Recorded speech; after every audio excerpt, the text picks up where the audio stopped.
Hello everyone and welcome along to another night in the TGP series, TGP1 races, season 34. We are here for rounds 13 and 14 of the season. Sounds a bit weird saying that already so far into the season, past the halfway point.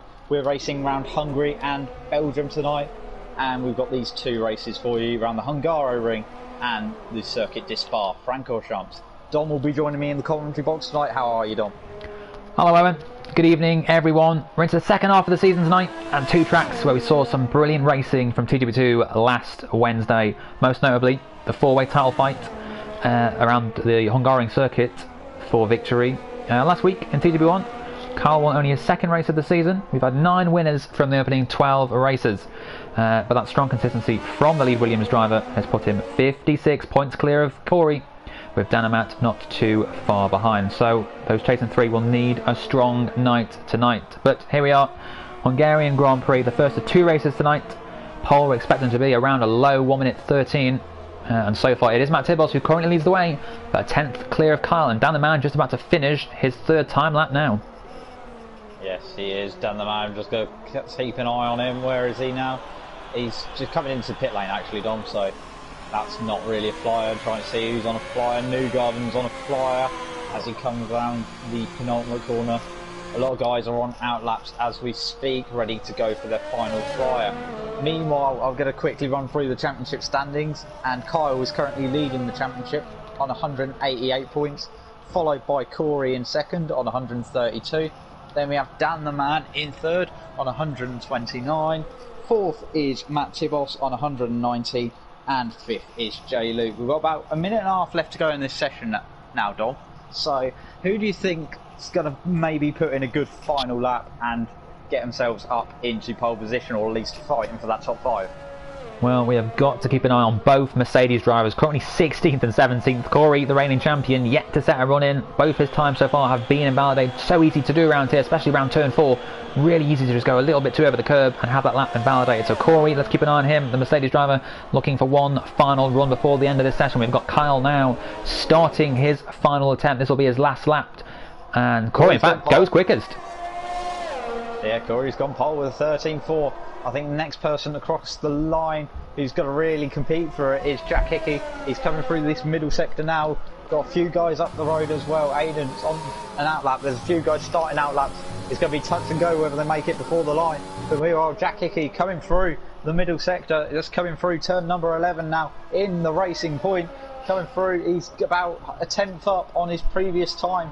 Coming towards the end of the lap now through turn 12. That is into 13 they are now, and we've just got one more corner. It's a tricky corner, 4th gear, maybe 3rd if you want to get that rotation. And you got to be so early on the power because he got a DRS crossing the line. Jack Hickey goes P5. Good lap from Jack Hickey, the top racing point driver at the moment. Paul Mcgee has dived into the pit lane. He will start no higher than 17th. That's a bad qualifying for him. I think Phil's about to start his lap 2. He's going to get one more run in. But Kyle's just coming around the final corner. He's going to have the DRS open. What's his lap time going to be? And he stays where he is. He stays 3rd then. That's not where he wants to start. It is the 2nd row. He does have both his championship contenders right in front of him. But a clean race here. He almost loses it on his in-lap back to the pit lane, and that's him done from qualifying. So who are next across the line? Jay Luke, I think, is about to start his final lap. The next serious threat for crossing the line now. He's just coming around turn. He's invalidated though, I think. I think he's invalidated his lap times. That's his session done. Dan the Man is starting his time. Yeah, Matt Tibos is the next one. Around the last couple of corners then, the Renault driver looking to respond to what Corey has set so far, 1:13.4. Currently 2/10 adrift in 2nd place. He's got Kyle, who he knows will not set another time lap. I think Dan didn't quite get across the line in time. Where does Matt Tibos go? Crosses the line and goes quicker by a 10th. Good lap from the Renault driver. Yeah, I'm trying to see who's going to be next across the line. I think it might be Phil Bardwell in the Red Bull. He's coming around the last couple of corners now. Needs to get a good run out of this last corner in the Red Bull. He's currently in P7. Can he improve on that and make himself further up the grid? He only needs to find about 3 attempts, and he has. And he's got himself up into P3.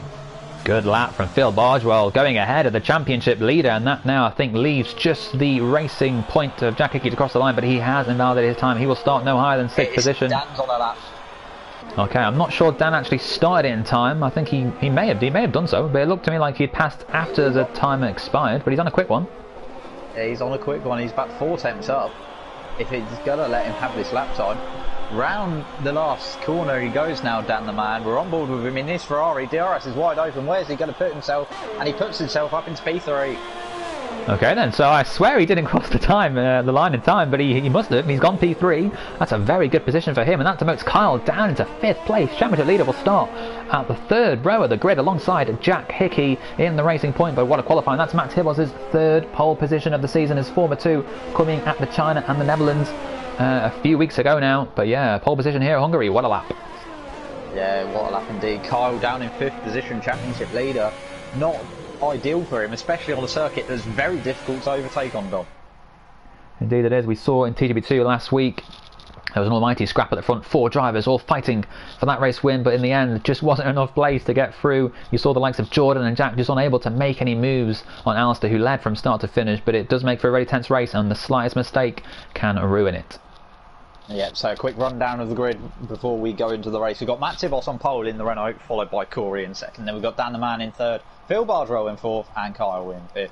Jack Hickey and Aidan make up the 2 racing points in 6th and 7th. Then we've got Jean in 8th, Speed Knight in 9th, and J Luke rounding out the top 10. So, 18 laps to go around this 4.3 kilometre circuit here, the Hungary ring. Tyre wear is a little bit of an issue on this circuit, but how do you see this one going? What strategy do you see most guys going with today? Well, the soft tyres, I think, as you say, is a bit of an issue around here. They can pick up around 8% wear of their tyre wear per lap, but the mediums aren't so bad. We saw in TGP2 last week, a few drivers did choose to pit early and go onto those medium tyres. The medium tyres will get you to the end if you need to pit on lap 1 or lap 2. So we could see some drivers going for the undercut here. Let's see if they've learnt from TGP2's racing last Wednesday. But it will be interesting to follow. I think most drivers at the front all do start on the soft tyres, but it'll be about when they come into the pit lane, whether that'll be lap 3, lap 4, or maybe they choose to go a little later and get less stints on the mediums. Yeah, so just waiting for the drivers to make their final few tweaks before the race here. And very overcast looking Budapest here in Hungary. Round 4, 4.3 kilometre lap round the Hungary ring. 18 laps this Grand Prix will be today over this circuit, and should be a decent race. It'll be difficult to overtake for the drivers, but we could have close racing. So the 5 lights are coming on now. We've got 3, 4, 5 lights on here in Hungary. Lights out, and away we go. And it looks like a decent start from the front row, doesn't it? It's a very good start from Matt Tibbos. He's kept his lead. Watch out for Jamie behind. Also Kyle in the 2nd Williams. It is Matt who does lead this way from Corey. The Racing Point of Aidan looking for a move on his teammate, and down the man's almost spun around his Ferrari. He may have collected another car. Did he collect the Williams? And you can see the top 2 side by side here. Corey and Matt racing for the lead. Yeah, Corey and Matt side by side. Matt's just going to hold on from Corey for the time being. Phil Bardwell is going to be 3rd after that opening lap. J Luke up to 4th. Dan the man down to 5th. As we see the train forming already. The front 3 is starting to gap that midfield group already, Dom. Yeah, it was a perfect start for Matt Tibbos and Corey. They needed to stay 1st and 2nd if they're going to call back points on Kyle in the championship. Kyle, we think, is down in 4th position, so he has made a gain from the start of the race. He's jumped down the mountain, who did seem to get a sluggish start, did seem to lose the back end of the Ferrari turn 1. Not quite sure what happened there, but Kyle, crucially, up into P4, and Dan the man will be disappointed to be down in 5th already. Yeah, watching Corey now, currently about 3 tenths behind Matt Tibbos, going into the last sector. Needs to get a good run through this last sector. Of course, no DRS on these opening laps for Corey to use to his advantage, but he's very close to the back of Matt Tibbos now. Maybe if he gets a good run out this last corner, he can make a move into turn 1. Yeah, it's looking good. We saw the background. I think it was Wade getting through on Paul into P10. Good move from him, getting into the points positions. Matt Tibbos crosses the line. They start the 2nd lap, and he holds a 6/10 advantage over Corey. You can see in the background down the man, getting close to J Luke and also Jack Hickey. He is okay. So Kyle into the pit lane. He's down at the back of the grid. Is this tactical? He did. He came in. So maybe it was J Luke that was 4th. Keep an eye on him, see if he's got damage. He's got damage. Oh, that's a disaster for the Champions League. But as we said, the undercut isn't necessarily the worst thing here, so he might gain some places back. He will have a lot of tyres, a lot of laps to do on those medium tyres, but they can do the distance, as I said before the race started. But yeah, that's a disaster for him. Yeah, not a good start for the championship leader. Luckily, he has a bit of a buffer currently at the top of the championship over 2nd place, but that's not what Kyle needed to keep his form up, really, more than anything. He was on a good run of form, just being very consistent over the course of this season, and now he's losing points hand over fist. Yeah, that's not what Kyle needed, and Corey already picking up a time penalty. He lost a win last week at Silverstone because of a time penalty on the last lap. This time he picks up on the second lap of this race. Matt Tibbles setting some blistering pace up front. He's not won many races this season, wanted to get his title charge back on track. Now with Kyle down in 16th, it's a good chance for him to gain some places here. But Phil Bardwell, great to see him in P3, a good start from him. Yeah, very good start from the Red Bull driver of Phil Bardwell. Matt Tibos sets the fastest lap of the race on this second lap. Meanwhile, Dan the man is getting very close. Safety car. Safety car. I'm not quite sure what for. Paul's binned it coming out of turn number 13. So that's what the safety car is for. So then, the safety car crucially is behind these drivers. If they'd come out just ahead of Matt Tibbles, he would have all had to have queued behind the safety car, and Kyle could have caught up that distance. Of course, Kyle has already made his pit stop. This will allow Kyle to get back to the back of the pack, but with all these drivers in front now getting really not a free pit stop, but a 10-second to 15-second pit stop under the safety car, that could mean Kyle remains outside the top 10 when all these drivers come into pit now. Yeah, it will do indeed. I think everyone's going to jump into the pit lane under this. It's going to be the same scenario as we've seen in TGP2 in Belgium last week, where the safety car came out, and it came out just after the leader had passed the pit exit, so it meant that everyone had to go around on a delta, including the guys that were at the pit entrance, and try to capitalise on it. Yeah, so you can see that Kyle is only going now into turn number 3. And all these runners are coming around the final corner. They're all going to dive into the pit lane, surely. All these drivers, I believe, are on soft tyres. This is great news for them. It's also going to allow Speed Iceman and JD to get back into this race. They had poor starts. But yeah, will Matt pit? He does. Late call. That's it. I think everyone will be in, surely. Yeah, everyone is in the pit lane. This means that some teams will have to queue. I think it's only really Racing Point, actually, and maybe AlphaTauri, who will have to queue. No, AlphaTauri won't have to, because Speed Newgarden is already on the medium. Okay, so Speed Newgarden will stay out, take the lead of this race. You can see Matt Tibbles' tyres, a good change for him. The Renault crew on it. Matt Tibbles will return into the lead of this race. You can see now, Kyle only now coming through the final few corners. He's going to be right behind all of these cars. This safety car has not played into his hands. No, it hasn't indeed. It's going to basically keep the order status quo up the front. Maybe a little bit of losing out for Aiden. He's lost a couple of pit places in the round of stops, having to queue behind Jack Hickey. Yeah, we can see that the most places gained, of course, other than Speed Newgarden, is J-Luke. He went up to P4 from 10th on the grid. And of course, Speed Newgarden ahead of him, still yet to pit. Also a good start for Andy, looking to score his first points of the season in P9. He's up 5 places from where he started on the 7th row. But you can see that all drivers now have pitted other than Speed Newgarden, and all the drivers are on the medium tyres.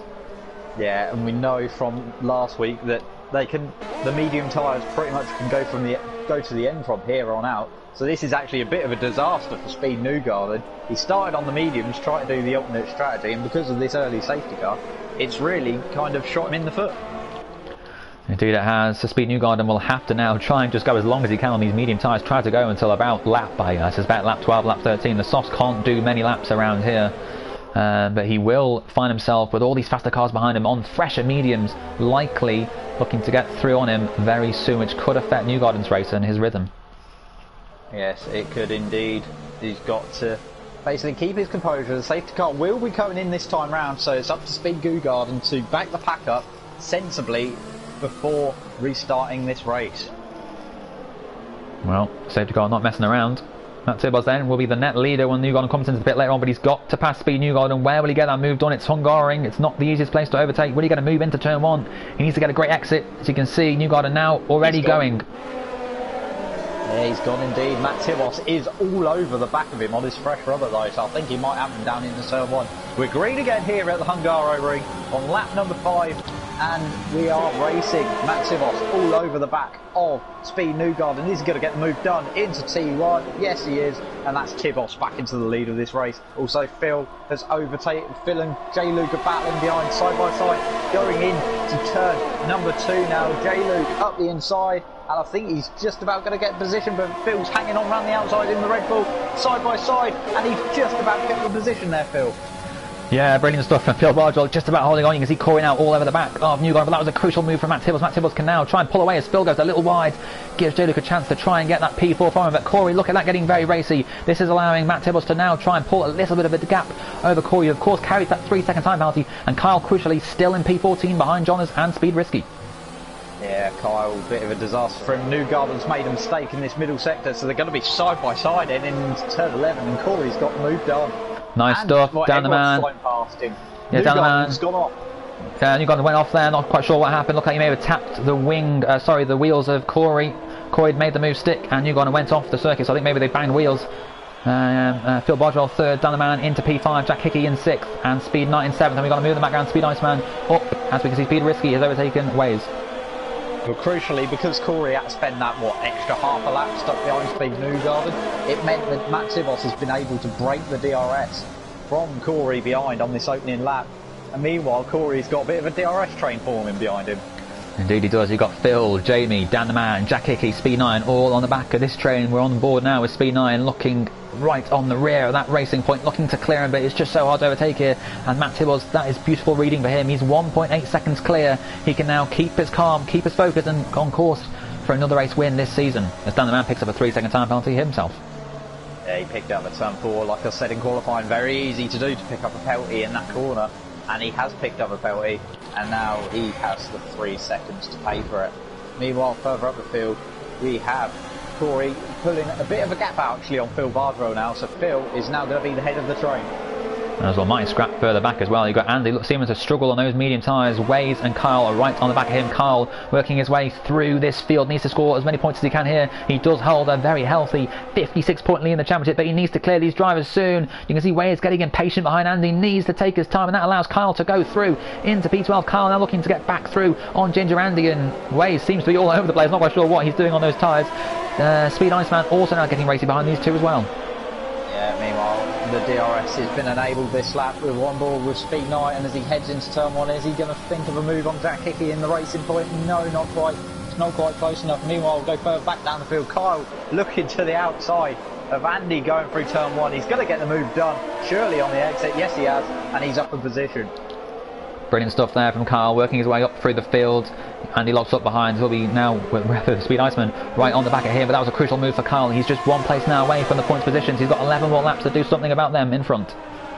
It has indeed. Meanwhile, this train is definitely keeping on chugging along. The Phil Bardwell train chugging along round the circuit here at Hungaroring. And that train is down to about, 8th place now? I think Aiden's now joined the back of the train in the other racing point. Yeah, as Aiden looking to join this pack. He was about a second and a half back from Knighton, but he's found a second with all these cars in front, battling for position. Won't be long before we see Speed Risky, Jean, and then Kyle himself, I think, joining this train. But yeah, fantastic racing so far. We've still got over half distance to go here. The skies are a little grey, as you mentioned before, but I don't think we're going to see rain. I think it is expected to be a dry race, just a bit gloomy above, so the drivers should be safe of rain showers later on. Gloomy above sounds like the whole of 2020. Meanwhile, we head down the main straight now here at the Hungaroring, lap number 8, and Corey has definitely gapped Phil Bardwell, so that's not really a threat behind. So Corey can get his head down and try and close that gap to Matt Tibos in the lead. Yeah, we've got Jack Hickey as well, just unable to get past Dan the Man. Dan the Man is taking full use of the DRS. He's getting from J. Luke in front of him. Unfortunately for Jack Hickey, that's meaning Dan can just pull away. Dan's got great traction as well out of that final corner, allowing that Ferrari to get huge straight line speed, pulling away from Jack Hickey before Jack Hickey can even think about making a move. But yeah, Dan the Man in P5, unable to get past J. Luke and unable to pull clear of Jack Hickey. He is unable to do that indeed, but yeah, the train is definitely chugging along still. With 6 cars just all stuck in the DRS train at this moment, and it's so easy to happen this year. I think we've seen it in Zandvoort, maybe in TGP1, but definitely in TGP2 it happened in the early stages of that race, where you just get stuck behind one car. You can't really get close enough to overtake thanks to the dirty air, and then everyone else is stuck behind you, just pulling each other along with DRS and nowhere really to overtake. Speed Iceman is just a 10th back from Ginger Andy. You can see how hard it is to overtake around this circuit. The Ferrari driver who's been stuck behind Andy now for 2 laps just cannot find a way through. He'll try and get a move onto the straight line. Is that Kyle ahead of him, or is that a lapped car? I think it might be. It is. Is that Kyle? Kyle has disconnected, I think, from the session. His car's ghosting. Yeah, so from bad to worse for Kyle. Has the early problem, and now he's just struggling and moving back down the field thanks to his internet.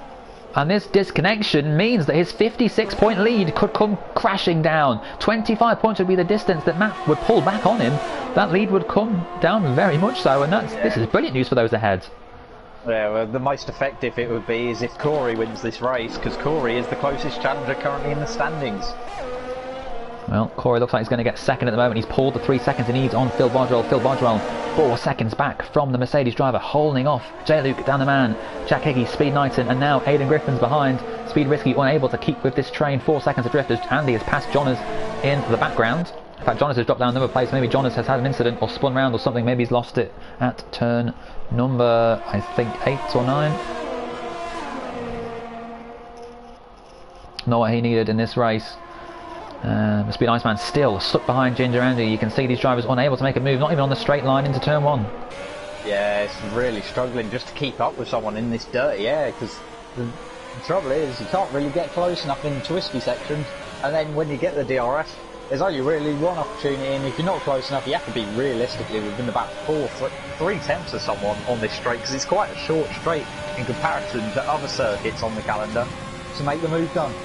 Well, we see a move into turn 1 on Andy versus Iceman. Doesn't look like we're going to see it. Andy on those hard tyres is just about keeping the Ferrari driver back as Corey picks up another time penalty. Not what he needs if he wants to get that second place and close 18 points on to the lead of Kyle's championship. But he is bringing that gap down to Matt Tibos, now down to 1.3 seconds. Yeah, he is indeed, as we see J-Luke all over the back of Phil Bardwell, and this train just keeps moving around the circuit. This train to third place. If someone can start making some moves in this train, I think they'll be at a good shout for a podium, Dom. You can see Andy struggling to keep back that Ferrari, but there's nowhere to overtake Iceman. He just can't get through. Andy in the final points position in P10 will take his first point of the season if he can get that McLaren to the end, but still 8 more laps to go after this. But that Ferrari is all over him, just can't find a way through, Owen. I think he might make it. Is he going to have a look into turn number 12? No, he isn't. This is probably the most likely to have an overtake happen at the moment. Iceman all over the back of Andy. Andy's made a little mistake actually and locked up going through turn number 13, but Iceman just couldn't quite take advantage of it. He needs a good exit out of here. He's going to have DRS, use the overtake. Potentially, he's not using any overtake, which is a bit surprising actually. That's maybe half the reason why he's stuck behind him as well, is he's not really using any of the overtake. Yeah, a bit unusual why he's doing that, but I think he might have a good move here. And Andy into the next corner, getting very close with the McLaren driver. The camera struggling to keep up there. But yeah, I think poor luck for Jonas and Kyle. Both drivers disconnected from this session. Hard luck for the two, especially Kyle, championship leader. It looks like those two will not be getting points from this race. Yeah, meanwhile, J-Luke was actually just all over the back of Phil Bardwell once again. Well, I'd say all over the back of me. He's been pretty much there since the safety car restart, but he was really close to making a move there, and I don't think he quite got it done going through into turns 4 and 5. You can see this train behind Phil Bardwell now 6 seconds adrift of Corey. 6 seconds is what Corey is carrying of time penalties, so that will allow him to hold P2 for now. If he can just keep his car in between the lines and not get any more time penalties along the way, Corey should take second place. And you can see this train behind Phil just unable to do anything about it. A bit of pink smoke or purple smoke there coming from Phil's car, so that's unusual from the Red Bull. It is indeed, as we see the train chugging along on this main straight. I'll have to keep calling it the train because that's the best way of describing it. No one can really do anything. They're all just sort of sitting on rails following each other around this circuit.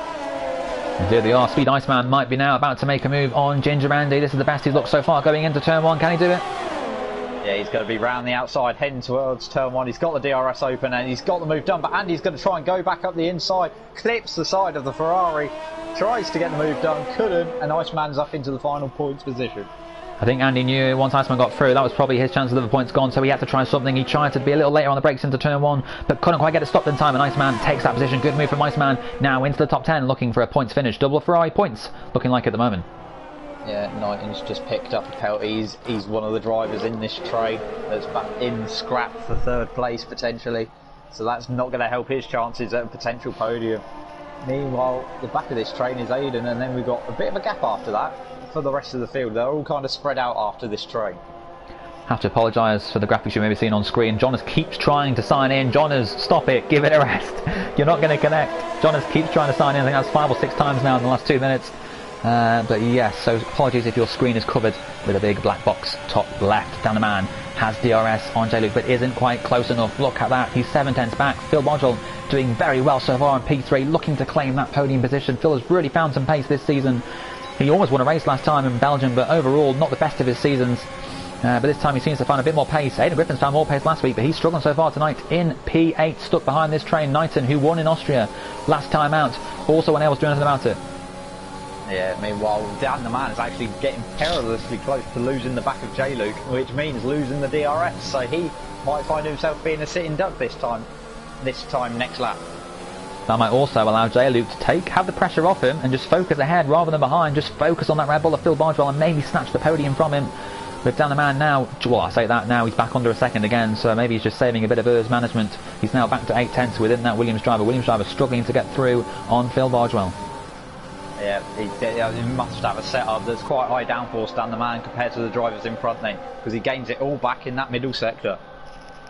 This is looking very good for Matt Tibbors, just holding that advantage. 1.3 it's been for the last 3 or 4 laps now, looking pretty comfortable out front the Renault driver. He knows that Corey behind has time penalties, doesn't necessarily need to push. He can let Corey win the race if he wants. He will claim the 25 points, the checkered flag first at the end of this race, but you can see this train, as you mentioned so many times, it's just staying this way. There's just nowhere around this circuit to overtake, which is a real shame because these cars are so tightly matched, but unfortunately just not enough places to overtake. Spa coming up though should be a different story.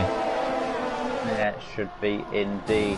Meanwhile, we still see this train, no one able to make a move this lap. We've got about 5 laps to go in this Grand Prix here at the Hungaro ring. Meanwhile, Corey's actually got within a second of Matt Tibbos now for the lead. Wow, he has. So now suddenly the Mercedes driver has got that gap down to less than a second. I'm not sure if he'll do anything about it, seeing as we've seen the cars behind unable to do anything about it themselves. But it is Matt Tibbos who does lead from Corey. Both those drivers looking to gain big points on their championship. Leader Kyle, who is currently in 13th position, he will not be scoring points here. His AI car just going around, tootling around. But unfortunately for him, there will be a non-score. There's no way he's getting back in this race. Not quite sure what's happened to him, but it does seem he has disconnected, as has Jonas, who's in 12th. Andy now looking like he's not going to do anything about Iceman in P10. Meanwhile, further down the field, we're just seeing this train chug away through turns 13 and 14 and back to start another lap. Speed Newgarden picks up a 3-second time penalty as the train continues on for 3-4 more laps to go in this race. I still don't think anyone's getting really close enough to make a move on each other. Yeah, real shame for Paul Mcgee crashing out early on. Paul, the most capped racer in TGP1, a former TGP2 champion, hasn't quite tasted success like that in TGP1. Has won a fair few wins and does sit in the top 10 all-time list for pole positions. But unfortunately this season not seeming to go so well for him so far. The Mercedes team have in a way underperformed. Corey, we expected to be the championship charger this season, but has just 50 points adrift of Kyle this season, so hasn't quite been at the pace and the consistency that we've seen from Kyle. A fantastic season's been from Kyle. Still drifting through that chicane, just about holding off this train. This is fantastic stuff.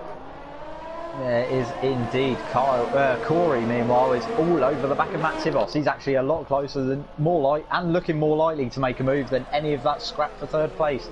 So we're going to keep an eye on that. Corey coming through turns 13 and 14 and onto the main straight. This is brilliant stuff. These two in a race of their own. They're 10 seconds clear of Phil Bardwell in third. Will Matt Tibbos choose to race Corey?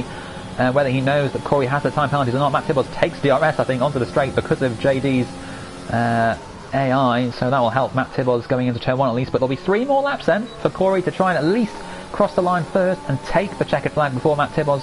Whether or not he keeps the win post-race because of time penalties that he's already accumulated will be interesting to see. But also Jake Luke right on the back of Phil as well. I think Phil may have got DRS from Waze, who is also disconnected. Not a good night for internet providers.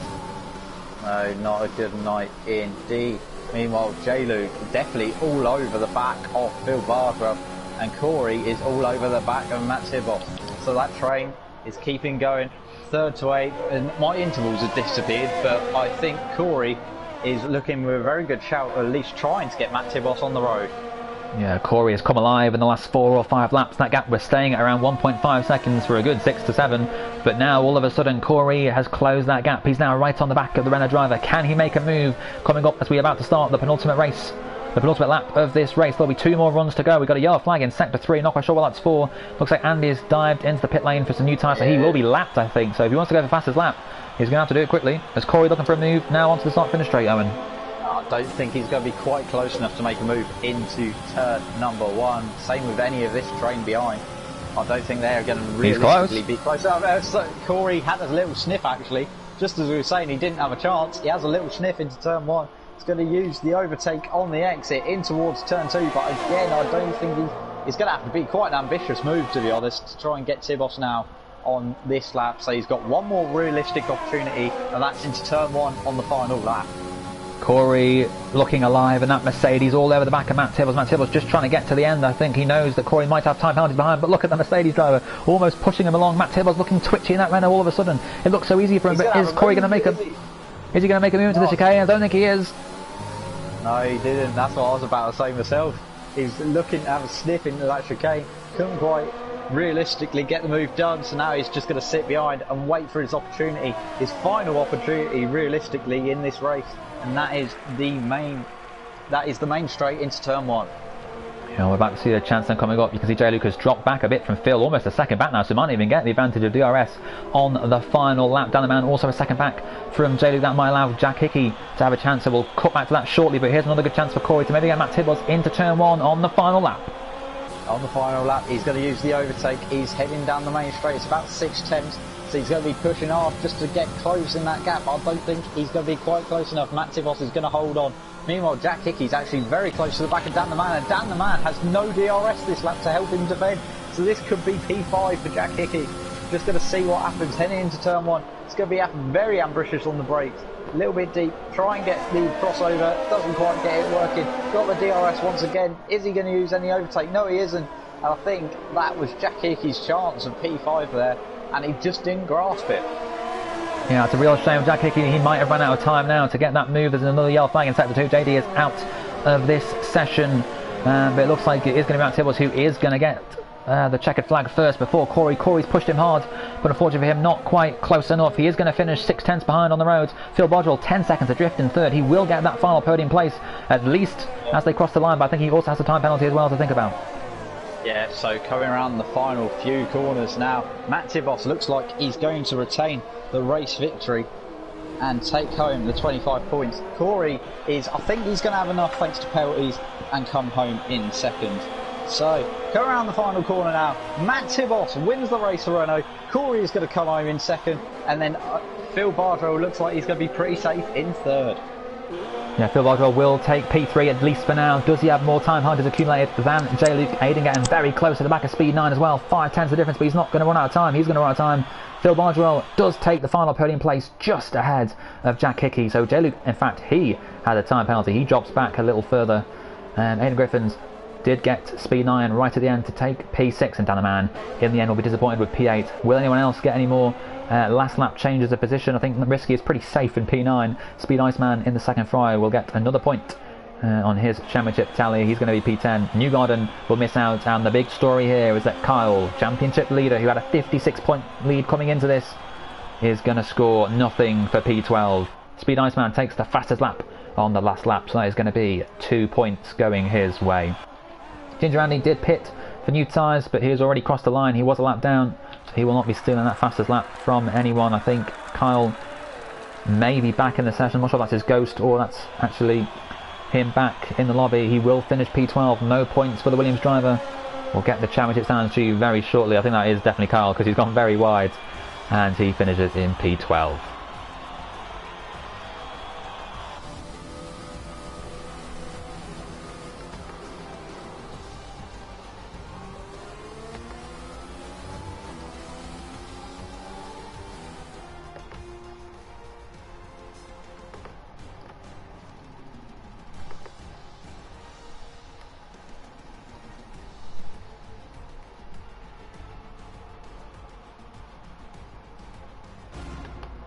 Matt Tibos then is your winner here at the Hungaroring. That is his third victory of the season. He won at Vietnam, he won at China, and he wins again now 5 weeks later at the Hungaroring. His third of the season. That's more than anyone else, but he still sits a little far back in the championship standings. Here we're looking for another very strong result at Belgium, which is coming up straight after this race, so do stick with us. Corey, once again, another consistent podium finish. That is 3 in a row. He's been second now in Austria, Britain and Hungary the last 3 races, so he'll be getting fed up with that second place, but it is consistent points. That's 48 points scored.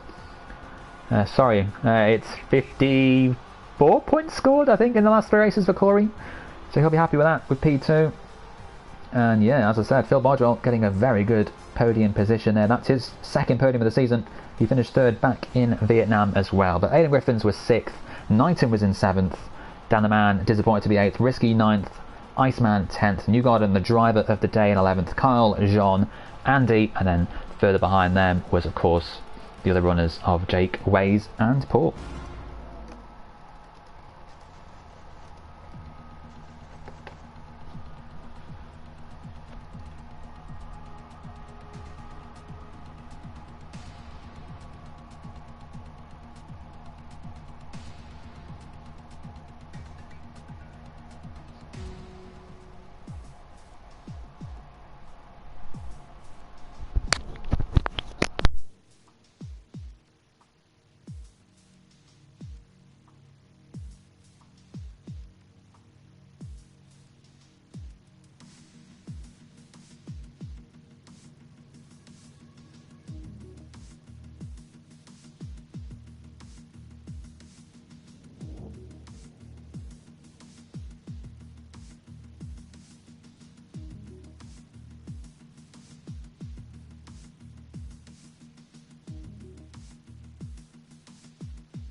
Chris Johnson deliberately interfering with people's internet connections, so we are forced to watch his address. Watch his address.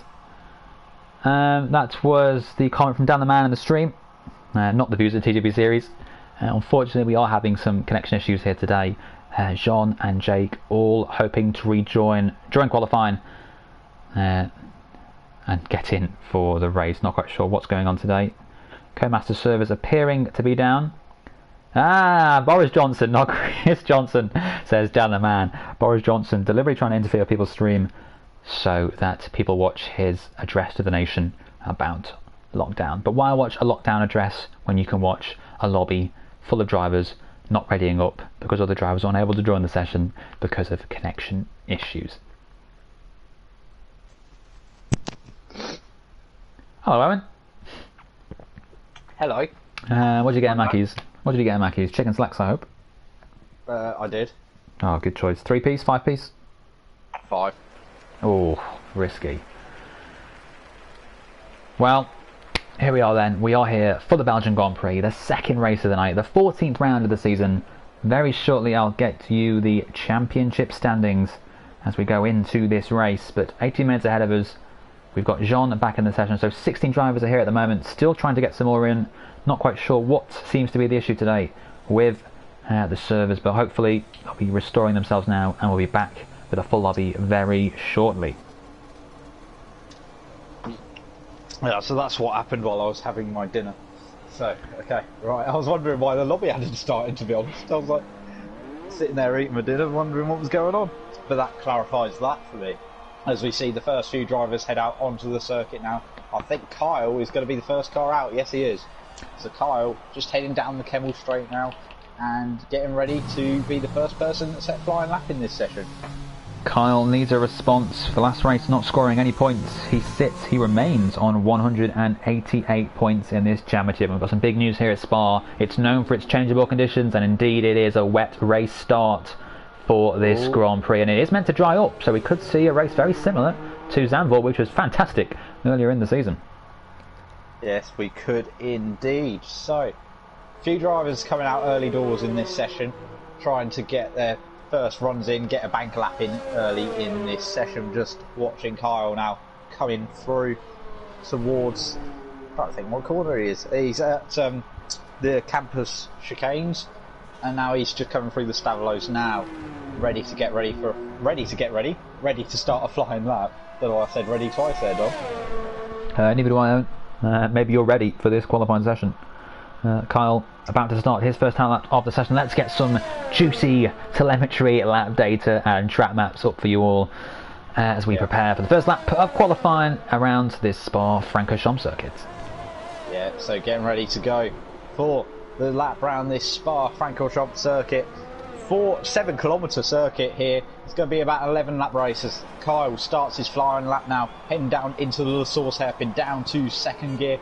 Needs to get a decent apex. Good exit out of here because you've got to propel yourself all the way down to the Lecombe chicane as he heads down through towards Eau Rouge, through Eau Rouge now, and then over the top. That's Radion actually. Gets over the top now and heading down the Kemmel Straight. He's going to open the DRS now, and he just has to sit there and wait.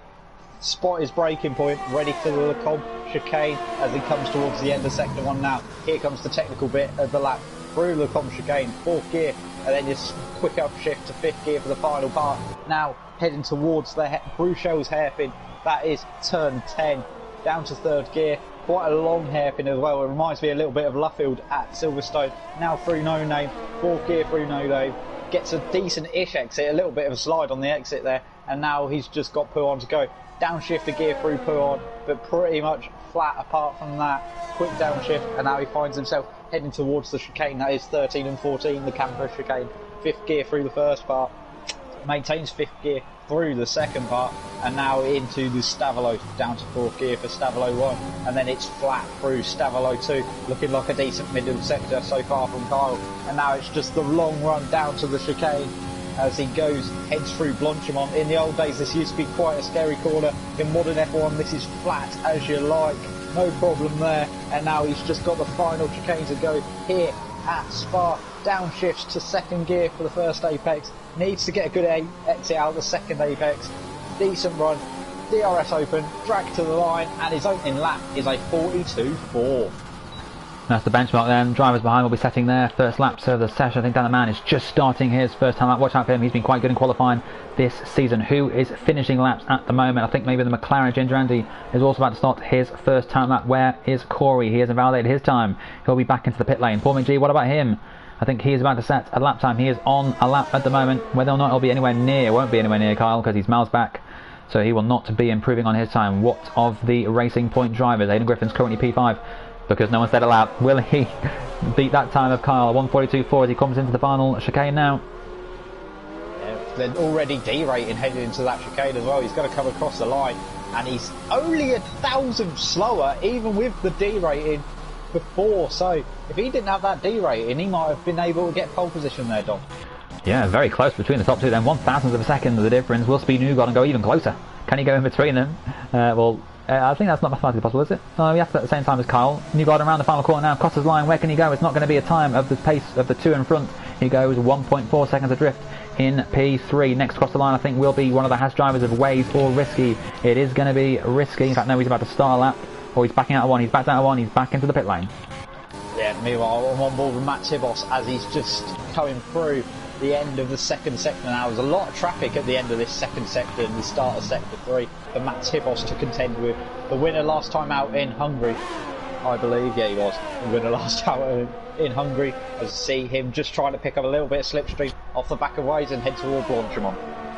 Yeah, Matt Tibos will want to get his season back on track. It was a fantastic win. That win puts him now just 44 points back from Kyle. He's not the closest though. Corey is 38 points back, so 55 points separate the top four now. Kyle 188.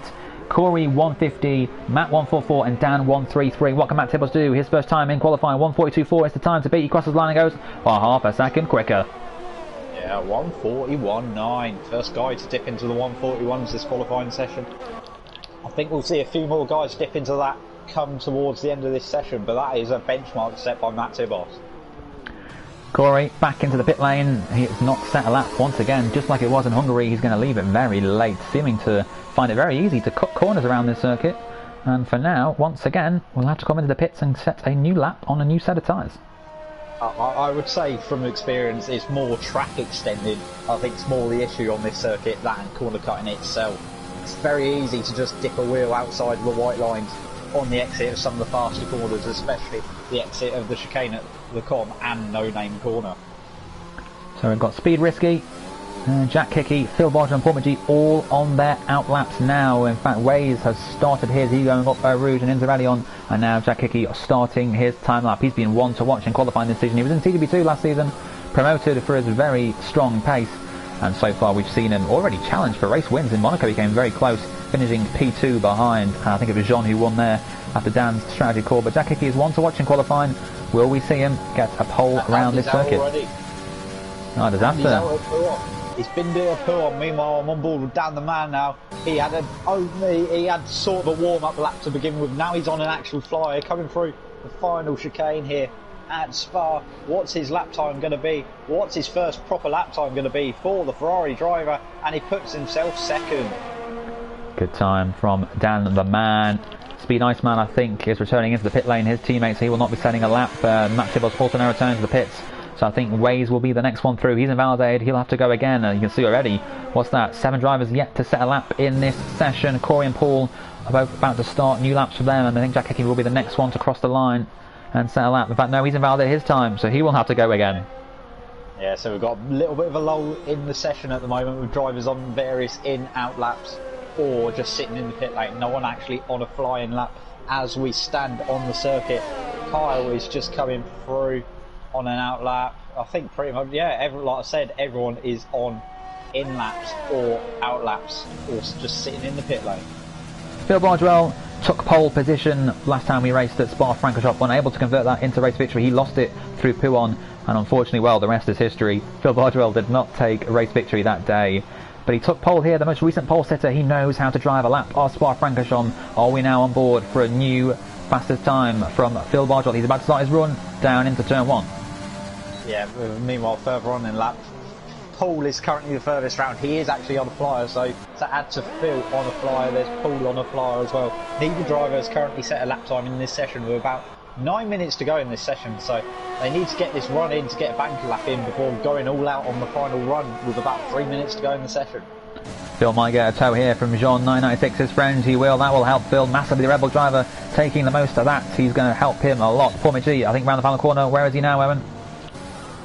Paul Mcgee's just coming through the campus chicane heading towards Stavilo. You'll see what his top... Well, we're not going to see what he's done to his previous best because for obvious reasons he hasn't done what the previous best lap. Yeah, heading towards Blanchemont now though for you, Dom. Yeah, Phil Bardwell's gone off, so I'm not quite sure what's happened there. He's abandoned his lap. He will not be. He was looking very quick. He had the DRS. The tow as well. Paul's abandoned as well. Okay, so the drivers seem to struggle then. No, I think Paul's looking quick. The telemetry. Sorry about that, Dom. There's a glitch on the telemetry. You are forgiven. He weren't running any pit, qualifying mode, and then it was suddenly when I flicked back. Now he's set a lap time and he's gone P7. Okay, he's not top Scott, but he's not bottom Scott either. He goes in between Aiden and Andy into P7. That's currently a 4th row for him, ahead of his teammate Corey, leaving it very late. He'll be on a lap now, but Phil Bardwell, for some reason, whatever reason, appeared to get into an issue. Maybe he just lost the back end at the start of that second sector because he backed out of it very quickly, as we saw Jean go through on the mini-map. But yeah, good lap from Paul and P8. What can his teammate Corey do now? Yeah, Corey heading through the campus chicane as well. Hasn't set a lap time either in this session, so he wants to get a decent lap. I reckon he'll probably put, if he gets a strong lap, he's gone purple in that middle sector, so that's a very strong start. He could probably put himself at least in the top 3, I reckon, maybe up to the provisional pole as it stands with about 7 seconds to go, 7 minutes to go in this qualifying session. Yeah, very good lap from Corey so far. Can he hook it together in these final few corners? Can he put that Mercedes right at the front? Currently P14. He just wants to set a lap, I think, at the moment. If he can keep this final couple of corners clear, he should challenge the time of Matt Tibbles. So 1:41.9 is what he's got to beat. He crosses the line. Where does he go? The Mercedes driver goes quicker by 2/10. Nice lap. Yeah, meanwhile, Kyle was just behind him on a flying lap himself, and he puts himself in P2 on a 41.8. So he goes in between Corey and Matt. That's where he wants to be. Matt Tibbles is looking for a 34th career pole position. But at the moment he's got all to do. He's down in P3. Is he on an improvement? I think he is. He is just about less than a 10th up on his current best. The Renault driver looking racy around this Spa-Francorchamps circuit. Yeah, meanwhile I'll keep an eye with Aiden further up the circuit, currently P5 in this session. Had a good opening run, hoping to not derate this time into the final chicane. He's about 4 tenths up on his previous best, and he's got purple in that middle sector. A few cars in front of him, but they shouldn't be an issue. They should get out of the way. He's got his fellow Scott, I think, Paul, to get through, but Paul will be out of the way. There you go, straight off the circuit. Does not want to hamper his fellow Scott. Aiden Griffin's looking quick here, Owen. He is indeed, as he heads into the final chicane. Again, he's derated before he even gets there, so he's not going to have the pull of the ears out of the final corner, and that could hamper him. What's his lap time going to be? It's a 42 dead. Okay, so it puts him onto the 3rd row. He is ahead of J-Luke for now, just about 42.012. Matt Tibbles, can he find pace? Can he find the extra 2 tenths he needs to take Corey off pole position, Owen? He's got the same as Aiden derating before the final corner, but what's his lap time going to be? It's a 41.3. Wow. That's a good lap. It is a very good lap. The top 3 now will be back into the pit lane very shortly to set their final runs in the final minutes of this session. Down the man already into the pits. Aiden on his in-lap. J-Luke, I believe, might be on a time lap himself. No, he's on an in-lap. Okay, so no drivers then appearing to be on a lap at the moment. Maybe Phil Bardwell about to start his shortly. Okay, let's see what 9 can do then. Race winner this season. But apart from that, race in Austria hasn't really done much about his title charge that he would have liked at the start of the season. Speed 19 about to set his first time lap of the session. Where will this put him? He'll be looking for around 5th or 6th for a good start in qualifying. It's only P8, but he's beaten Speed Risky. He'll be happy with that slightly. Yeah, meanwhile Jack Hickey also on a flyer in the racing point. Most drivers have either just come in to change tyres or heading back to the pit lane ready for their final run, but not Jack Hickey in the other racing point. His teammate is currently sitting 5th. What can he do? Can he get in amongst it in that battle for, well, 2nd at the moment, because Matt Tibbles has got about 4 tenths on everyone and he puts himself in P9. Nice stuff. Good from Jack Hickey. He'll be a bit disappointed, actually, to be fair with that. He would have liked better. He's a few places back from his teammate. But yeah, all drivers now returning to the pit lane, so we'll get 1 more time lap in the final 4 minutes of this session. But it's looking good for Matt Tibbles. 4 tenths clear of Corey. What can Corey, Kyle, Dan and maybe Aiden do to respond to that? Yeah, just on board watching Phil Bardwell. Hasn't set a lap time in this session yet. He's got about 3 minutes 50 to go, and he's just starting the flying lap now, heading into the source hairpin. Phil Bardwell, the only driver other than Ways not to set a lap. He was on pole position not so long ago. The last time we raced around this circuit, it was a fantastic lap. This is a circuit he seems to do well at. He's been practicing it all day. If he can just set a good time here, it should be right at the front, but the pressure's on now because he's not set a time yet, and he knows he needs to at least set one, otherwise he will be starting somewhere in the midfield or maybe at the back if he even invalidates it. So the pressure is on to not invalidate, not track extend, as you said earlier on. So easy to do around this circuit. It's a relatively okay first sector, not quite the pace of Matt Tibbles, but around the pace of Corey and Carl. So this could be right at the front. He'll need a strong second and third sector. No advantage of DRS this time. He has no cars in front of him that can give him a little tow. There's a house coming up, but I don't think they'll be giving Phil a tow in a hurry. Tightly done through here. Very nice so far from Red Bull driver. It's looking quick. The Red Bull will want to get himself right at the front. He'll want pole position. He won't want anything else. He'll want to be at the front of this race to make up for the mistake that he made at this very corner last time he raced around here. He threw away the win, crashing at Pouon when it looked like he was going to get it in the bag. It was looking good for Phil. What can he do this time around? So far so clean. We're about to see his time in the second sector. We won't see a comparison to his previous best because of course he has not set one, but it is purple. It is a purple middle sector. What can Phil Bardwell do? Yeah, it was a 1 minute 14 so far as he came through sector 2. There's actually been guys that have gone quicker. They're on like 13.6s, 13.7s. So I reckon he'll be back in amongst the 5th or 6th place area once he completes this flying lap. Just got a couple more corners to go. That is the final chicane down to second gear. That isn't derating like some of the other drivers we've seen coming into that final chicane. So he's going to have the ERS boost coming out of that corner, and he puts himself P8. Okay, so I think Phil will be a bit disappointed by that. He don't think he'll get another lap in unless he wants to really set another lap on those tyres, but I think the tyre wear is not going to allow him to do that. As you can see, all the drivers now on their out laps. I think Paul Mcgee might try and give his teammate a tow. In fact, is he the one behind? He's the one behind his teammate. Who's the one behind? It's Corey, the one in front, just lining up to start a flying lap now in his Mercedes. Let's keep an eye on Corey then for a lap around Spa. Let's see if he can get that Mercedes 4/10 quicker than his previous best. He's got a good time of Matt Tibbles to beat if he wants to take pole position for himself. Yeah, he has indeed, through the source hairpin for the first time. He wants to get right up to the back of Matt Tibbles. He'll be the first person to step a flying lap towards the end of this session. He comes through Eau Rouge and Radion now. It would be interesting to see what his first sector time is. He's going to open the DRS, getting up to probably about 204, 205 miles an hour at the end of this straight, maybe 206. What's his first sector time? It's a 29.7. It's about a tenth better than what he's done previously, but he's going to have to find a bit more in this middle sector, and he's invalidated the lap, and that's it. Oh, disaster for Corey, but Kyle is now the next one to turn attention to. That Williams driver looking to respond. He didn't score any points in the last race. He needs a good result here. His challenger lead is still pretty healthy, 38 points over Corey, but it's Corey who's currently ahead. Corey's qualifying is done, as is Aiden's. Aiden will start no higher than 5th, Phil Bardwell no higher than 8th. Both of those will be disappointed with their runs so far here. Jack Hickey will be wanting to get a better position than top 10. Well, starting outside of the top 10 at a track like Spa might be an advantage. Although saying that, of course, it is a wet start, so the tyres will not make a massive difference. What can Kyle do here? He's got a bit of traffic ahead. Shouldn't be too much of an issue though.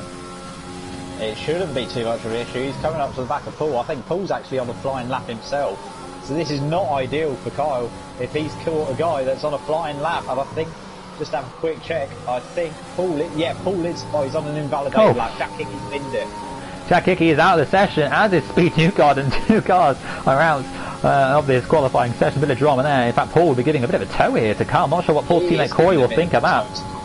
Yeah, that's probably not what Corey would like to see his teammate, considering Corey's actually battling him for the title. So, big tow there actually in the end from Kyle, being given to Kyle by Paul Mcgee, Corey's teammate. But what's Kyle going to do? Coming across the line now, he goes second.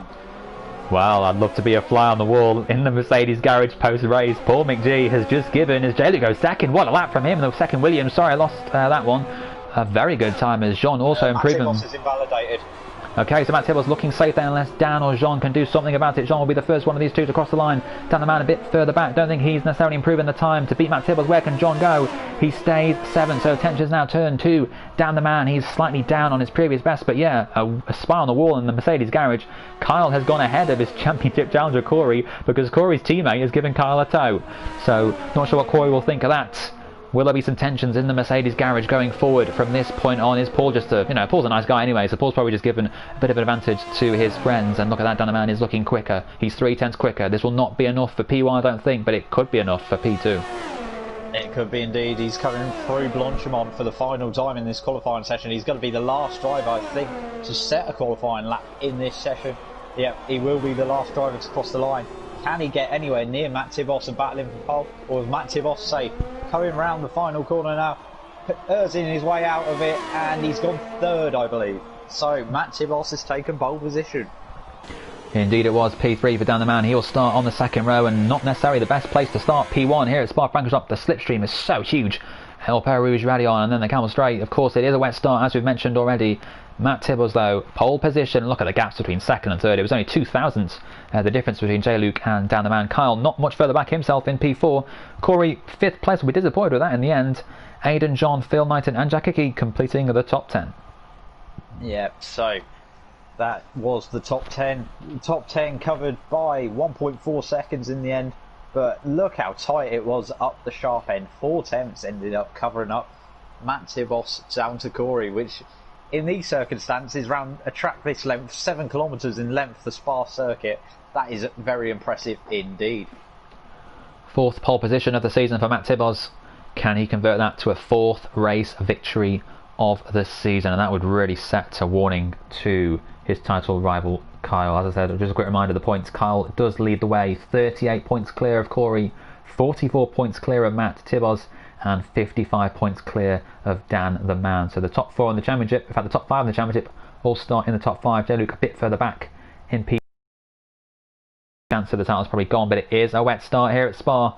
Let's hope we see some brilliant racing and not a reenactment of Spa 1998.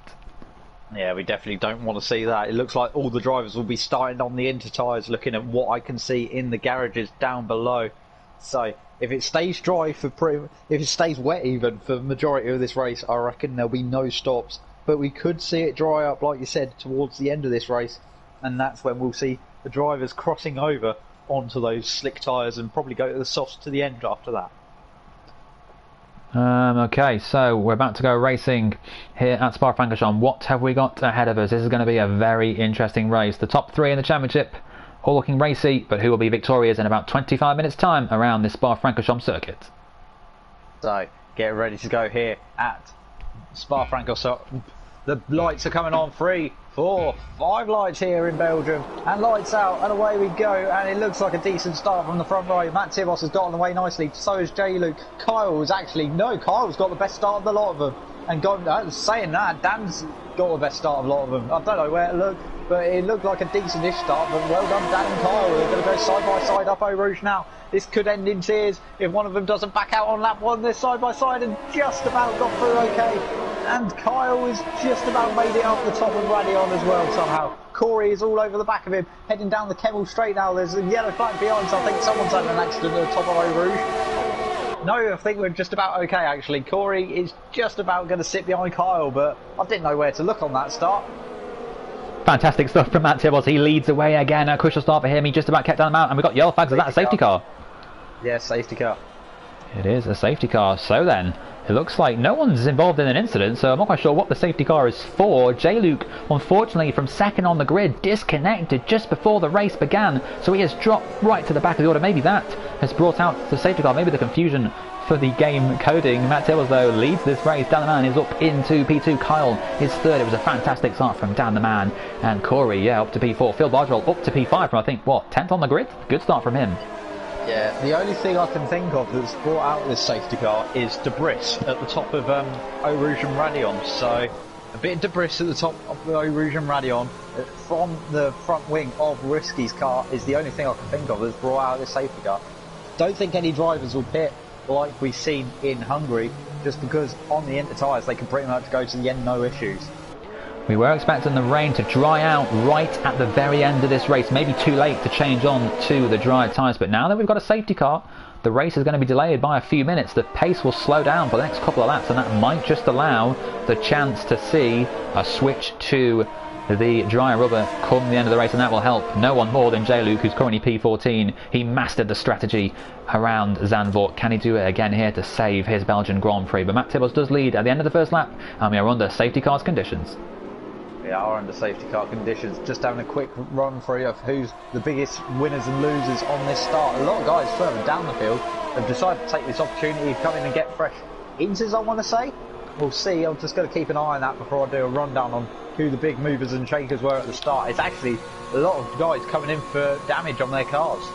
Okay, so I don't think anyone will go to dry tyres. It is too wet. It is still raining out there, so you'd be a fool too, unless the rain is expected to clear up in the next 2 or 3 minutes. But yeah. Yeah, it's all for damage. Everyone's coming in and having the front wing change. There must have been quite the kerfuffle at the top of the Eau Rouge and Radio corner.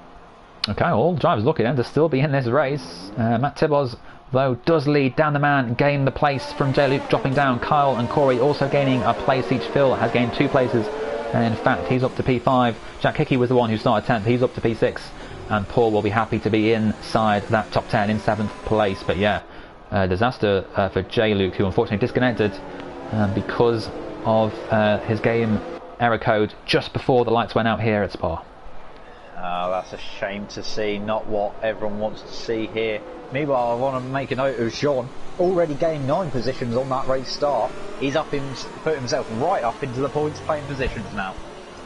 Yeah, fantastic from Jean. That's just what he needed. As you said, I don't think drivers will be pitting out of choice for a new set of intermediates. These intermediates should go to the end of the race. They do not now have to make a mandatory stop in this race because, of course, of the rainy conditions.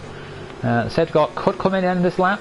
The field's already pretty much bunched up. You can see down the man getting very close to Matt Tibbles. Matt Tibbles, of course, can't go any quicker than the safety car. But yeah, it should be a great restart. And of course, the tow or Eau Rouge and then Radion should be very interesting to follow.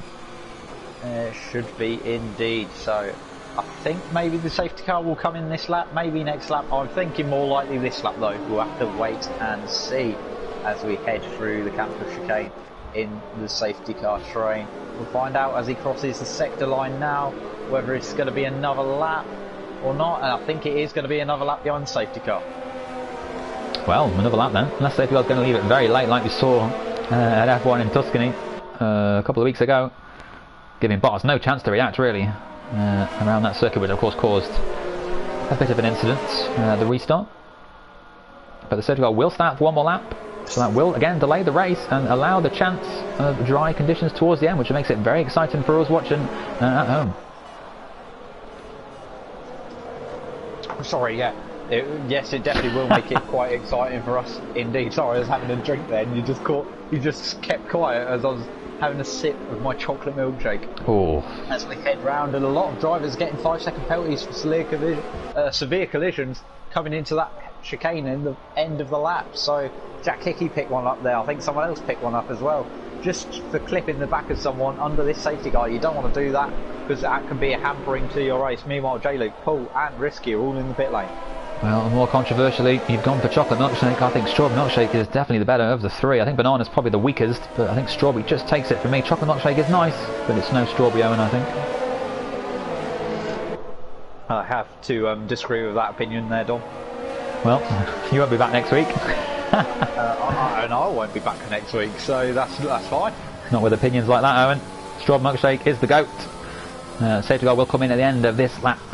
We wait for the safety car lights to go out, and then Matt Tibbles will back up the field, and we will go racing once again for these final 8 laps. Sorry, I was watching, just watching on board with Sean, and I've seen front wing flying off from someone's car. I think we've got the same problems we had last week in TGP2, where we've got the glitch where it's coming up with saying, no, you let him pass, no, you let him pass, no, you let him pass, and it just caused chaos behind the safety car. Yeah, unfortunately there's been a few issues with Co-Masters games lately, not the views of TGPSeries, but yeah, unfortunately there seems to be a glitch now where the drivers, for whatever reason, get given random time penalties to let the car behind through, and when you don't do so, or when you do so, you still get a time penalty. So I'm sure the drivers will be getting those appeals at the end of the race. That is an issue with the game. Hopefully, I'm sure the guys at Co-Masters are working hard to fix that, as they always do. Great to see. Great to see this race about to restart. Yeah, hopefully we get this race to restart, but that's what I think caused that massive bit of pile-up. Jake Davis was put slowing down to let Jean pass, but Jean wasn't going past because John knew he was going to get a penalty if he went past. So it was the same problem me and Mr. John had in TGP2 on Wednesday night last week. But hopefully the safety car is coming in this time and we can sort out this mess, and it is. So it's up to Matt Tibos to back the field up, ready to go for what will be about 7 laps remaining in this race round Spa. I dare to say it, but it's looking very dry out there. In fact, when anyone's diving to the pit lane for dry tyres, maybe someone should have done it at the back of the pack. I don't think anyone has, but I would have if I was out there. Has anyone gone to the dry tyres? They have. Ginger Andy is on the medium tyres. That could be a huge move for him in P11. That's what Paul and J-Luke did as well, and Risky at the back. So there's a few on the medium tyres going to the end. I think that could be a great call from Andy, Paul, J-Luke and Risky. I said J-Luke could come back into this race because of strategies. We're about to go racing again. Carl looking to get through on down the man at a restart. He is indeed. Matt Tibos has had a very strong restart. Is he going to? They're all pitting. They're all pitting. They're all in. So Jake will be the first. Jake's staying out. This is brilliant. We said, would it be dry enough already for drivers? It looked very dry, and Andy has made a master stroke, it seems. And if all these drivers pit and it's not wet enough, then Andy will still have a massive lead and then just continue to hold them all off. Maybe Jake Davis can pitch this if it's not quite wet enough. But yeah, all the drivers coming in for dry tyres then. Yeah, so Ginger Andy is going to be the net leader of this race, because I don't see Jake Davis staying out for too much longer. He's actually lost it at the top of Eau Rouge, and that's it in the barrier. That could be bad news for Andy. He will not want a safety car for that, because they'd go with bunch up the field again. But Andy should now take the race lead. Indeed he does. It's a Scottish 1-2 here in TGP1. Ginger Andy, a masterstroke to pit for the medium tyres. This is very Winkelhock-esque from Europe 2007. Andy leads this race now by 2 seconds, and those behind, they've just pitted for a drive. They're going to be miles back. There it is. So Andy leads from Paul Mcgee. Then we've got J-Luke in third, who after that disconnection at the start, like you said, has now got a master stroke and has been put right back into contention thanks to that safety car and the pitting for dry tyres. Absolutely brilliant call from those at the front. Andy, Paul, J-Luke, Speed Risky and Jake all going, in fact not Jake, sorry, all going onto the medium tyres at the start. The top 4 making that call. Now they've just got to keep that cool. They've got a huge advantage back. Dan the man, in fact, has jumped Matt Tibos into P6. So he is now the first runner. In fact, Dan's gone on to soft tyres. Whether they'll get to the end or not, we'll have to wait and see. Matt Tibos chose to go mediums, but he has been jumped by Dan and Kyle, crucially, down in P11. Yeah, he has indeed. So, yeah, that's a big thing out of that group, is Dan the man jumping. Jake Davis really struggling to get back to the pit lane on those inter tyres. So, definitely the wrong call by the Red Bull driver. Risky's out. Risky's crashed. Is that going to be a safety car? I hope not. It is a safety car, which is bad news for all those at the front. They had a 10-second lead to those behind, and that's the last thing they needed, because now the gap's going to come straight down again, and that's a real shame for the race. That unfortunately Risky Racer has binned it from P3, so it shows it's still quite tricky out there. But that's bad news for Andy, who had a 2.5-second lead at the front, looking to score not only his first points of the season, but maybe even a win. But that's a disappointment. And Dan the man, this helps him on the soft tyres, of course. Yeah, Andy, not what he wanted to see. I think Risky took too much of a risk through the curve, full fair corner, and I think it's quite easy to do, especially when it's tricky conditions. Clip that inside curve, the back end gets loose on you, and you're basically a passenger from that point out, and you end up in the barrier. And that's, I believe, is what happened to Risky there. The second Williams Agella did not fancy the medium tyres. He's gone to the softs. He's dropped down from P3 down to P9. He's just ahead of Jack Hickey, so that's bad news for him. I'm not quite sure why he chose to make that call. Maybe he thinks the soft will gain him back those 6 places and more, but this puts now Dan the man and Matt Tibos in a great position to retake the race victory here away from the 2 Scottish drivers of Andy and Paul. It's a real shame for those 2. They made the master stroke of the tyres, but because of a Speed Risky incident, it's ruined their chance of victory here, I think. And Dan the man and Matt Tibos will be all over them at the restart. We should have about 5 laps racing at the end. Yes, we should, and this is actually good news for Dan as well, because there might have been concerns that whether he could get those soft tyres to the end of this race. But now, soft tyres should come. I think they should quite easily make the end of this race now. So he's definitely probably in the pound seat looking for this race victory. Wow. Ginger Andy leads this race from Paul Mcgee and Dan the man, Matt Tibos. What we saw was quite extraordinary. Some runners had to pit for dry tyres. It was a wet start. Just as the safety car was about to rejoin into the pit lane. But yeah, master stroke from Andy, Paul, J-Luke and Risky. In the end, Risky crashed out from P3, not what he needed. That's brought out the safety car again, and the field bunches up once more And Andy leads from Paul. Down the man of Matt Tibbos and Corey will be all very racy at the restart. One more lap to go under this safety car. Yeah, I think it'll be another lap behind, like you said, another lap behind this safety car. It's basically been the Belgian Grand Prix of the safety car. Safety car, Bardwell, Mylander's definitely getting his money's worth today. Looks like Matt Tibbos may have just disconnected there. But he is back. Ginger Andy leads this race. He's also typing in the chat, so I hope he's got two eyes on the road. But yeah, one more lap behind this safety car. Kids. Don't text and drive, indeed. So this is Andy is going to be leading as we start lap number 6 behind the safety car. I think we've only had what, one racing lap so far in this race, if that. Yeah, I think if that at all. Yeah, maybe half a lap at the start, half a lap after the second safety car, first safety car. Yeah. So, been quite a chaotic start to the race here in Belgium. 2 incidents early on. I'm guessing the first one was a lot of the amount of people that we've seen come in the front wings over the top of Eau Rouge and Radion, I think meant that there was something definitely quite catastrophic happened at the top of there on lap 1. And then this on the second restart, there was Speed Risky winning it at Pool Fair.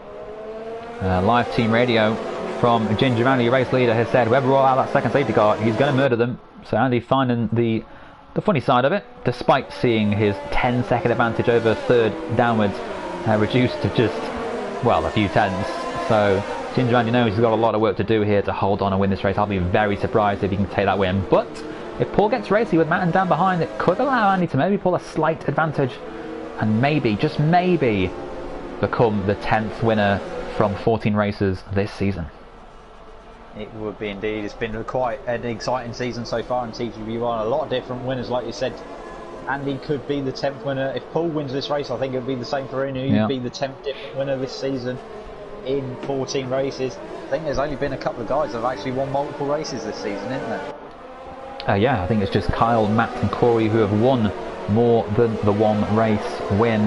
Matt Tibbos with the most with 3, Kyle and Corey on 2, and then another 6 drivers have all won 1 each. So we will have 5 laps to go when the safety car comes in at the end of this lap. A few drivers at the back, Jake included, has pitted the new soft rubber. So I'll go to the end. Dan the man, I think this helps him massively.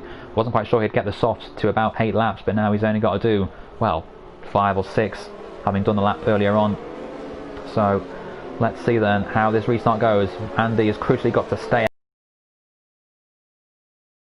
as Paul tries to fend off Dan, Matt and Corey behind. The safety car is in at the end of this lap.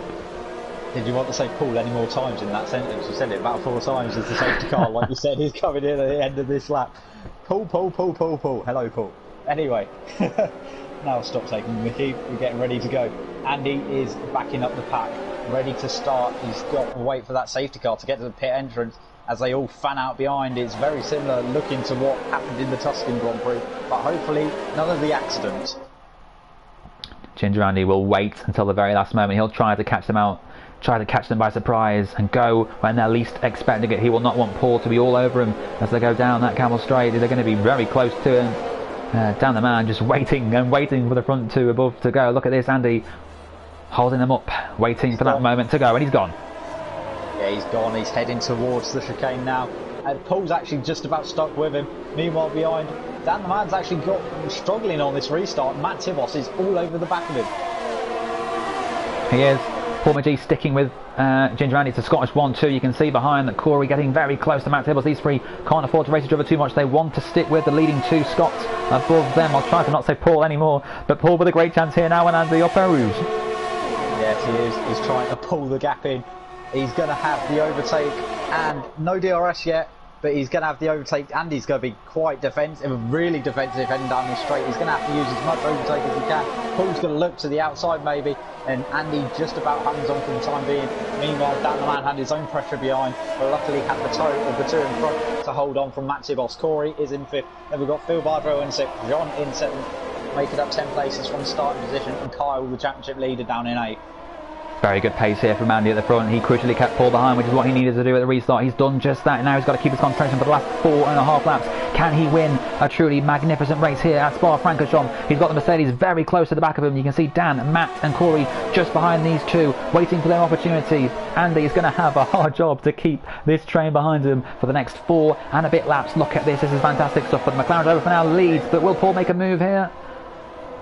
Yeah, we could get very tasty into the chicane at the end of this lap, depending on how everyone uses their overtake. I know Dan's on the overtake now. He's going to look possibly... Oh, very slidey from Dan in the Ferrari. He went to look to the outside of Paul. Paul kind of fended him off, and now he's ran out of overtake to use, actually, on this lap. He's derating, so he's not going to have the chance. Maybe he's going to look to the outside, do the dummy, sell it to the inside. No, and Andy holds on somehow after this first lap on the restart.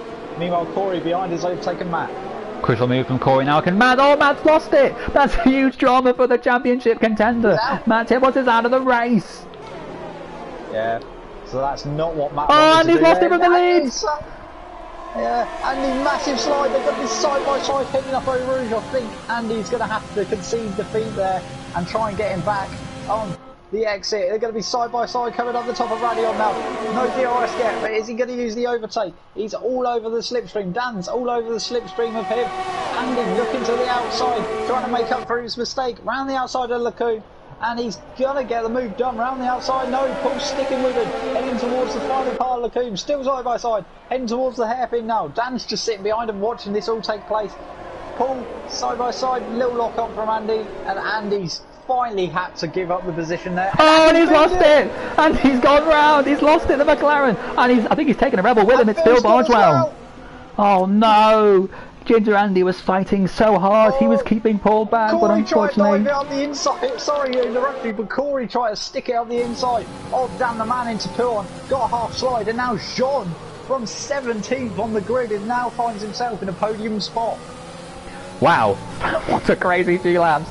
Ginger Andy was looking good. He was setting the pace, very racy with Paul Mcgee. Fantastic racing from the two Scots. But in the end, Andy, trying to push hard to keep up with the Mercedes driver, lost it. He spun round, and that's the last thing he needed to do. And this is great news for Carl, who's now up into P4, and Matt Tibbs out of this race. There are 6 cars out of this race. Phil Bardwell once again not finishing. Jake Davis has got as well on this lap, so a lot of cars out of this race now.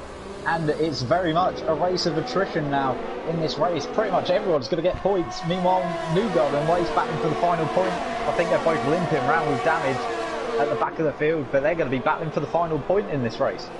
That is a real shame for Andy, a real shame for Phil, who, quite the opposite, last season he spun himself around by accident and collected Fishy. This time he's the one collected from Andy's mistake. That was a real shame, but can Paul Mcgee go on to win this race? He'll be a very popular race victory if he can hold off Dan the Man. Dan the Man seeming to struggle on those soft tyres, so maybe, just maybe, Paul can hold on here. Yeah, he might be able to, indeed. I think it was mainly overtake. Corey finds himself down in 5th. I don't know what he was trying to do. He tried to stick it up the inside, and now he's got J-Luke, all over the back of him on his fresh softs. Kyle, championship leader, keep it. Finds himself in 4th after all the chaos. Well, Dan the Man then is just half a second back from Paul. Jean looking for his second victory of the season. He won at Monaco thanks to Dan's strategic blunder, where Dan the Man chose to pit from the lead for a second time, lost the position and couldn't gain it back on the track. But there's 2.5 laps to go here. What can Kyle do in P4? He's looking very well placed to maybe, not just maybe, snatch 3rd from Johners, but also take 2nd from Dan and maybe take the victory at the front. But 2 laps to go here. This is going to be a tense finish. It is going to be a very tense finish. Dan the Man's now starting to claw the gap to the back of Paul Mcgee and the Mercedes. It's Mercedes versus Ferrari. It's 2018 all over again here at Belgium, but with Mercedes in front, Ferrari behind, and there's a position change further back as Iceman is now battling with Aiden. I want to have a quick look at that. Aiden's going to try and go around the outside of the chicane. I think he's got the move done. Nice stuff from Aiden, taking P8. He's the second racing point so far in this race. He's Jack Hickey 2 seconds up on the road, but let's go back to the front because it is 5/10 the difference. Look at this train behind Paul Mcgee. He has 2 laps to hold on to try and win this brilliant race at Spa. He has indeed. I think DRS is enabled this time round as well, which is going to help out Dan the Man as he heads over the top of Radion. DRS is going to be wide open on that Ferrari.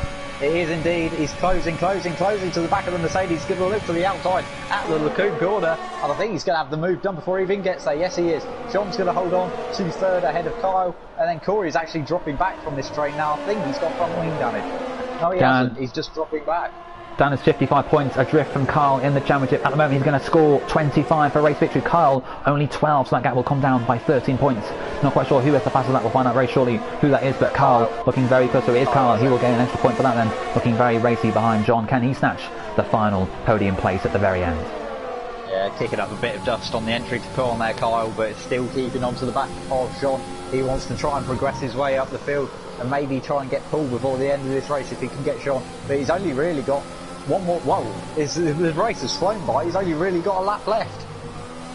He does. Time is running out, but these drivers, as Paul and Corey both pick up time penalties, both Mercedes drivers will lose positions at the end of the race, which means Kyle has a great chance now of taking John here, and then Paul as they cross the line on the next lap. Can the Williams driver get through on the Alfa Romeo? The Alfa Romeo seeming to keep that Williams back. Maybe he's lost his ears, Kyle, but for now he holds P4. Yeah, Corey is now right on the back of this train as well, so this is going to be a 4-car train headed up the hill to the second place on the podium. Jean gets a big slide and Corey's going to have a sniff of Kyle heading into the La Source hairpin. Top two in the championship, getting racy into turn one. Corey up the inside of Kyle. Can he make the move stick? He pushes him wide and he takes the place. Will Kyle come back at him? In fact, he'll drop a little bit back. He'll have to be careful as J-Luke, his teammate behind. Only J-Luke will trouble him, but Corey crucially into P4 and can now chase down Johners. Yeah, well, I think John's seeing that happening. I think he must be thanking his lucky stars. Kyle's going to try and get the move back. John, meanwhile, is probably pretty safe in that third place going in through this final lap. I don't think he's going to be able to get pulled on this straight. No, he isn't. Corey's going to squeeze Kyle around the outside, squeezed him right up to the edge of the curve there. I wasn't even sure that was a car's whip, in all honesty, inside the white lines from Corey to Kyle, but giving him the big squeeze, and Corey he's now been hit by his teammate. What was J-Luke doing? He went for a move on his teammate. Very risky. Lucky not to spin the both of them round. Indeed, he spun himself round. He's now back at the end of the field. He will still be in the points position, but wow, that's the last thing he needed to do. Almost must have gave his teammate an almighty scare there. Kyle, for now, holds on to P5, and of course both Mercedes drivers ahead do have time penalties. Let's not forget about that. Yeah, he has indeed. Corey is now all over the back of John. He gets a massive slide through the chicane. So I think that's not going to help him out. He hasn't actually lost that much time from that slide there, but I don't think he's going to be quite close enough to realistically make a move through in the final chicane. But let's see, Jean's using overtake, Corey is using overtake, but I think Dan the man is going to come home and take race victory here in the Belgian Grand Prix. I believe it will be his second win of the season. So coming round the final chicane, Dan the man in the Ferrari wins the Belgian Grand Prix. Paul Mcgee is going to come home with a great second place. John is going to come home third. Then it's actually John loses out massively thanks to penalties. Kyle ends up picking second place up. Paul in third, Corey in fourth, Jack Hickey fifth. Then we have John in sixth, Iceman seventh, Aiden in eighth.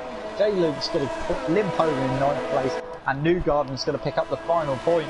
But I didn't know where to look for most of that race. That was so chaotic, so frantic, and in such a short space of time, I didn't know what to say. Me neither. All I can think of is that chocolate milkshake you chose to go for rather than the strawberry milkshake. John is his driver of the day here at Spa-Francorchamps. Even though he finished P6 in the end, he'll be disappointed not to get that podium place. So time penalties collected throughout that race has cost him in the end, and Cal will be very happy to have crossed the line, I think in fifth, but to have taken second position. So he only loses 7 points from the race to Dan the man, who is the victor here. A fantastic victory for Dan, his second of the season.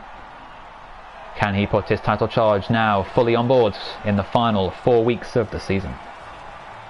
So, getting ready for a full rundown of the results. Only 11 finishers in the end here at Belgium. But Dan the man takes home the race victory for Ferrari, with championship leader Kyle finishing in second place.